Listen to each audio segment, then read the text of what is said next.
Yo.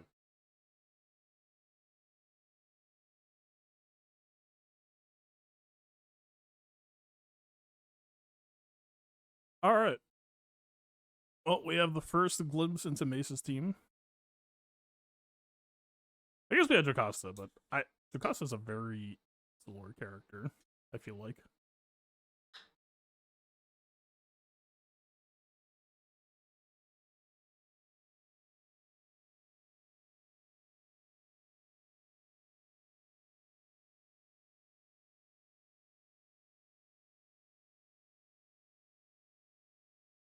Is that unfair to say? It's kind of like Ezra. Ezra has like more supporty stuff going on that still benefits the team, but Ezra just kind of exists in his own bubble, playing his own game.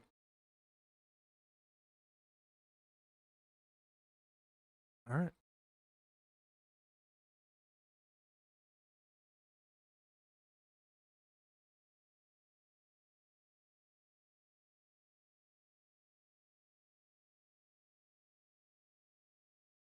Well, character's a tank, which gives me hope that Mace will not be a tank because Mace, as I know him, is the last thing from a tank. I've seen some parts of the kit. Extra scaling, I've seen stuff like this. Pre-taunt if all allies are GR Jedi. Whereas anonymous with some references to GI, such as triple basic. We keep crit avoidance up on Temple Guard as much as possible. Double bonuses given the unique. Crit avoidance up is such a weird thing. Like I wonder if CG almost regrets printing crit immunity as early as they did. Because crit avoidance basically lives in the shadow of crit immunity. And it's not to say that crit immunity existing means that crit avoidance up shouldn't. But it's such a weird progression to go from immunity to avoidance up. Let's see. Patience is a virtue. GA Omicron. 10% base crit avoided defense. For each relic amp level, gain an additional 5% crit avoidance and defense. Values are doubled while they have crit avoidance up. So when you have the buff, you have what, 125? Well, 10 plus 45, so you have 135.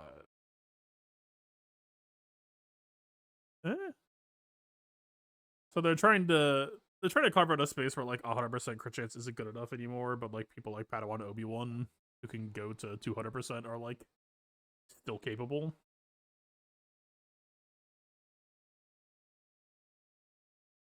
I mean, there's major questions about like how often you're good. Like, if we don't have a locked source of crit avoidance up, you just basically assume you're never going to keep it. At the very least, it would have to be coming back constantly. And I don't think Jocasta provides that. I don't think any other Vanguards do at the moment. So it'll be up to Mace and Deppa.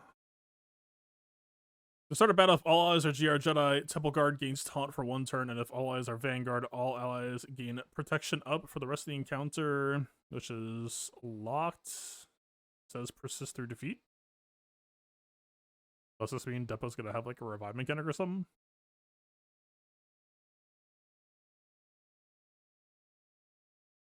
I mean, this has to soft signal that there's going to be a revive coming from somewhere, right? It could just be a Datacron effect or whatever. First time each other Jedi Vanguard ally loses all their protection, Temple Guard taunts and gains crit avoidance up for 2 turns, dispellable. GR Jedi gain 50% defense, offense, and potency. If all allies are Vanguard, these values are doubled. Start a battle if all allies are GR Jedi. Temple Guard gains crit avoidance up for 2 turns, dispellable. Netflix captive on the weakest enemy.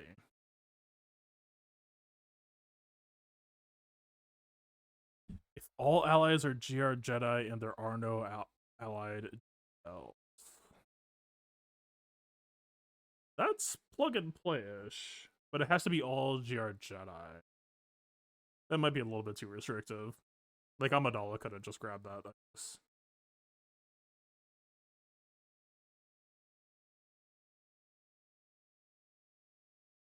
How restrictive is this banner? It might be enough. I think it is enough.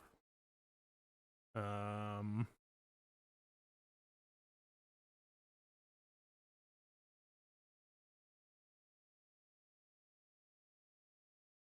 yeah, it's like teehee. You can put this in like Qui-Gon lead or whatever. Yeah, I don't think this is.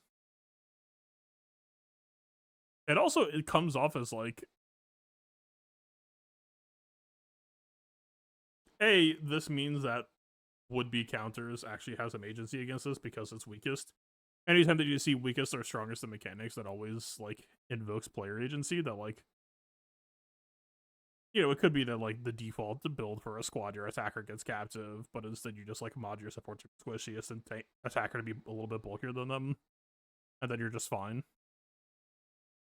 But yeah, in 3v3, so it happens to start a battle and he has to take a second turn, so we're seeing some sort of speed disincentivization here. I don't know. I mean, he has a pre-taunt, cool. But we don't see any sticky taunts, which is a concern to me. I mean, this exact same thing happened with Scorch. CG is getting very timid with tanks recently. And let me tell you, I played with LV Clones last Conquest. It's LV Clones had a lot of problems for me. They bled just crazy banner. Like Scorch did not do a good. Scorch did a worse job of protecting his squad than Kersan does, or Leia does, or just over sticky taunts and taunting. It feels like CG is trying to de-power creep the space a bit, to be sure. This feels deliberate, but like at the same time, we got. It's tough, man, right? Because Scorch does not feel like a good tank. Just straight up, I'll say it. But like maybe again, we're seeing a tank that taunts less. We're seeing a move from total crit immunity to crit avoidance up. It represents a sort of de-escalation of the design space. But that calls serious question to me of like, does that mean that this team is just going to be rolled by teams that haven't de-escalated?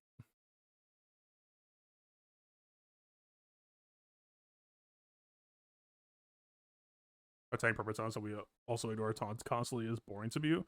But like the problem with that is you can't put the Dispel toothpaste back in the tube. Dispel is a lot rarer than it used to be, which is, or a lot less rare than it used to be, which is exactly why we ended up with stickier and stickier tanks. Is because characters like this, like, keep in mind, crucially, this is only the first time. And I think that's true for Scorch as well. If this was each time, then okay, we have a conversation.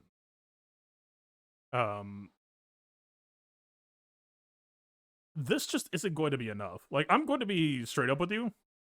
When we get the full squad, I mean, I should get through the buttons first. Let's get through the buttons first, and then let me do a final judgment, because so far I've only read the unique. But so much of Tank's design these days is just the unique. Because they very rarely get to use their buttons, right? Cola 3, Stoic Determination. Temple Guard gains crit avoidance up, dispellable, and taunts for 2 turns, and another target lights and ally stealth for 2 turns. Okay, the stealth is a little bit of a sweetener. Rate 20% TM from all enemies. Resistible, but yeah. Short and sweet, not too bad. Not insane. Deal physical damage to all enemies and ability block them for 1 turn. For each enemy ability blocked, Jedi allies recover 5% health and protection. Vanguard allies recover double. So AoE ability block 1 turn. 50% squad healing. Also short and sweet.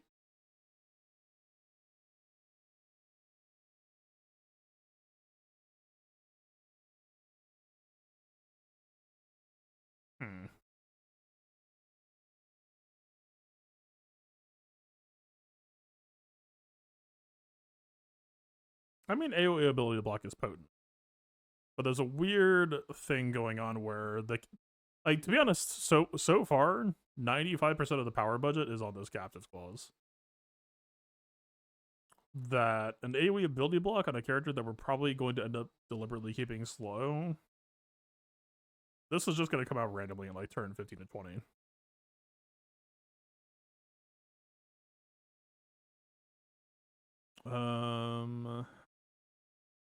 Basic. Deal physical damage to target enemy, inflict defense down for 2 turns. Once per turn, if it's Temple Guard's turn and they are taunting, attack again, which can't be countered.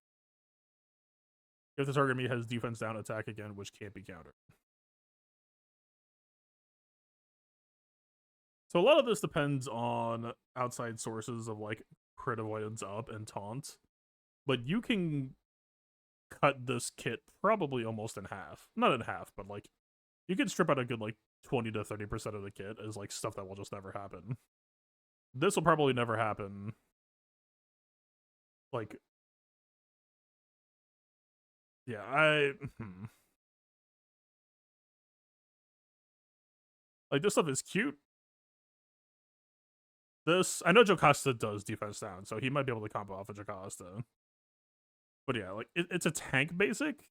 A tank being able to apply defense down is not bad, especially if we see counter chance get involved. But also, yeah, tank, like, attacking again is like cute GI reference, but won't really do too much to you. Yeah, I don't know. When I'm assessing whether or not I should use this character in the squad, I'm going to be thinking about the bonus offense. I'm going to be thinking about the starter match captive. Like 90% of my consideration for this squad is going to be this. Is going to be the 100% defense. Is going to be the 100% offense. Potency is cute, I guess, as well. 100% potency means that he'll probably land most of his shit pretty naturally. Like, literally, if he has 0 base potency, he's starting at 100.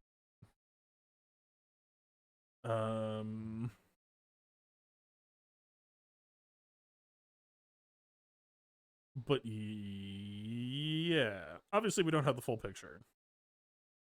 But if you ask me, like, gun to my head, Mace, Depa, Jocasta, Keller, and Beck, who am I running 5th?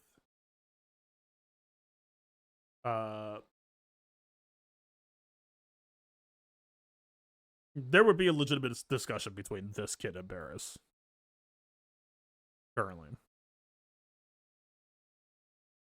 We're talking 40% pre-shields, 100% defense, 100% offense, and starting captive versus Barris's crit reactive cleanse.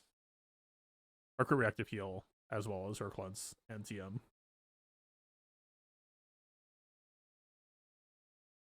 The taunt will be gone almost immediately and will very rarely come back.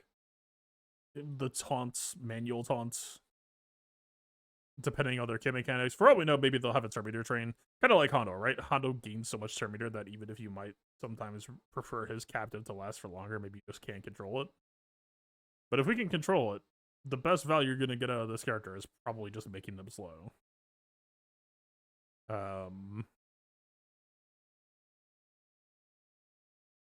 Yeah, it kind of unfortunate to say, but I do think this tank is kind of following the pattern of Scorch. And Scorch, I mean, I lost probably like, unironically, and some of this is due to being low stamina, of course, but there are plenty of teams that you can run a low stamina and not have concerns. But I bled like 8 to 10 Conquest Discs just repeatedly losing people like Disguised Clone Trooper.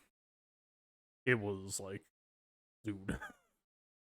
I'm not necessarily complaining either that this isn't like power creeping existing tanks, but I think, like, I know you're saying that you're sick of it, but on some level, there is a responsibility that modern teams have to at least keep parity. I'm not trying to say that it should power creep more. That would only make things worse. Right, but like, yeah, the fact that this is the first time. If this squad isn't very fast paced, you will feel it.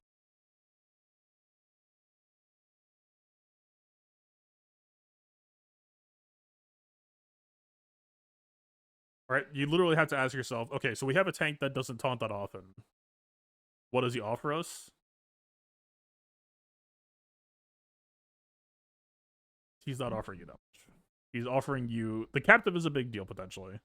It is counterable that it would possibly, even if it was good, your opponent could mod around it to make it less good. It would be annoying. And it could like, A, it could catch up people who don't know to do the remod. B, a lot of people just don't want to remod. like maybe you have more agency there than you feel, or all the way down, right? Like people run a datacron, they run a different datacron that shifts weakest because of base values, and right, it's not. This is like pretty good, right? This is new. We have not seen this. It's pretty crazy. Um, but yeah, it's a tank who doesn't get to tank all that often.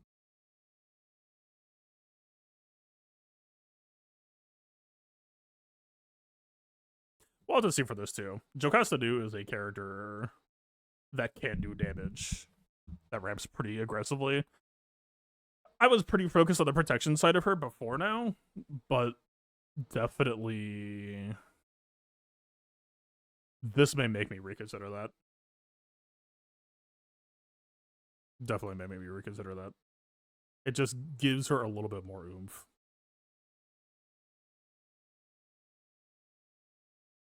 And yeah, the 100% defense I can't discount either. I feel like this bodes worse for him outside of GAC though.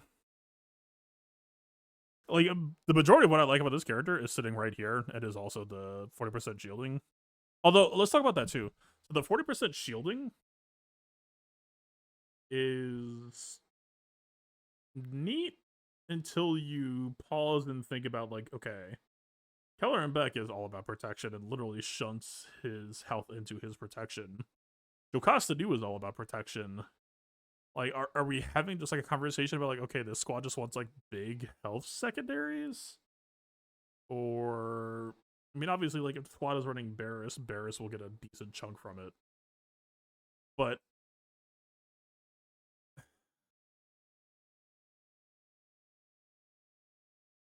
yeah, I don't know. It hits kind of weird, right? This is signaling us to build a different way than we normally build. Or at the very least, if we don't, or if we do build the way we normally build, this won't be as good as it sounds.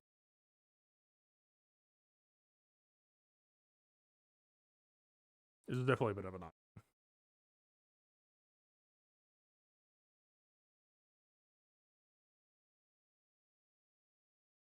Yeah, we'll see. We need the full picture.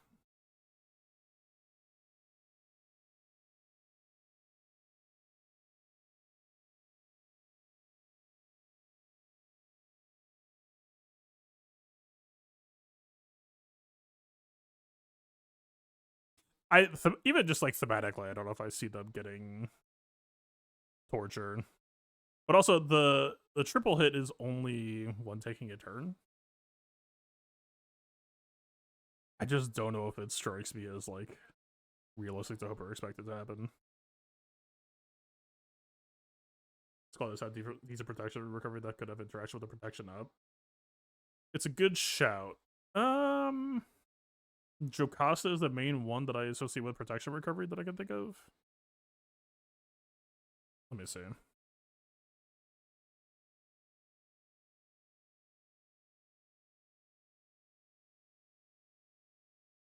Jocasta could definitely make that work for her for a while. But even still, you're going to be pretty incentivized onto protection primaries, I would think. Because you only get really decent protection siphon if you already have protection. Unless you just happen to like build for full health, but then luck out and get the kill shot on someone and fully steal their protection, but that's not really practical, right? Who else?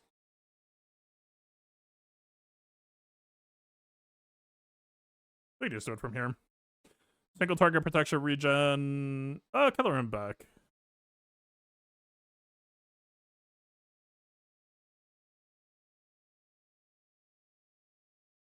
Killer him back mask can maybe make it last a little bit longer.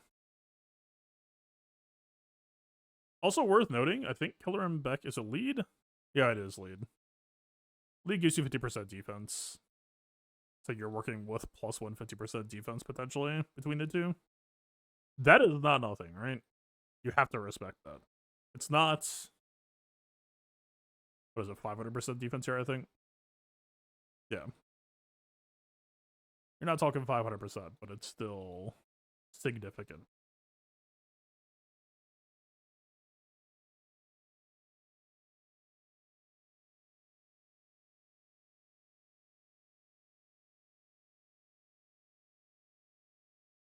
I mean, the locked protection up kind of closes out the Luminar Unduli conversation for Jocasus whenever she gets Foresight. Yeah, it's kind of the extent of it. I get the feeling that Depot will probably end up being a support, possibly with a revive. So we'll see if she offers any significant protection regen as well. Watch her just be like a protection-oriented Barris.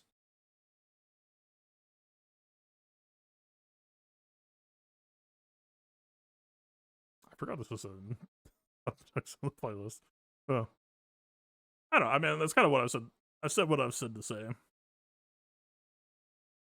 The tank being mediocre isn't like a death sentence to the squad. It just changes the consideration. I'm glad that if this captain wasn't here, I would be...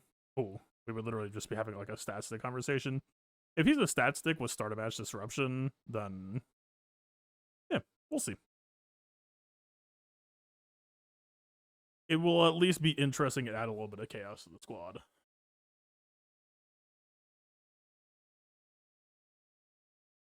Like, nobody wants to have to be like, all right, I'm running this different datacron. I need to load in the squad arena to make sure that I still have weakness on this person. Like, normally I'm used to doing strongest weakest stuff when I'm like clocking my own array. So putting the onus to check on the opponent is fun.